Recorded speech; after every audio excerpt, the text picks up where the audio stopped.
आंबेडकरांच्या महाराष्ट्रामध्ये, सावित्रीबाईंच्या महाराष्ट्रामध्ये आज सर्वांना आनंद असा झालाय की ज्याची वाट आम्ही वर्षानुवर्ष बघत होतो.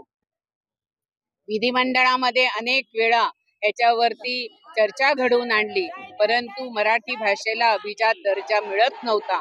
पण देशाचे यशस्वी पंतप्रधान नरेंद्र मोदीजींनी महाराष्ट्र राज्याच्या आमच्या मराठी भाषेला अभिजात दर्जा दिला. ह्याबद्दल आम्ही मोदी साहेबांचं तर स्वागत करतोय, परंतु यासाठी प्रयत्न करणारे राज्याचे मुख्यमंत्री एकनाथजी शिंदे साहेब, उपमुख्यमंत्री देवेंद्रजी, त्याचप्रमाणे अजित दादा, आमच्या आशिष शेलारजी, सर्व आमचे नेते आणि आमच्या महायुतीच्या सर्व नेत्यांचं मी अभिनंदन करते.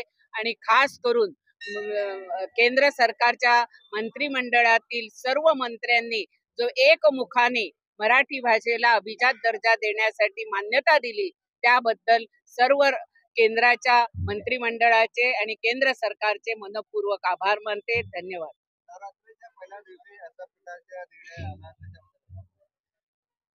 नवरात्रीला महत्व आहे आणि हिंदुत्वाच्या ह्याच्यावर राज्य करणारे मोदी साहेब यांनी सुद्धा पहिल्या नवरात्रच्या माळेला करून दाखवलं.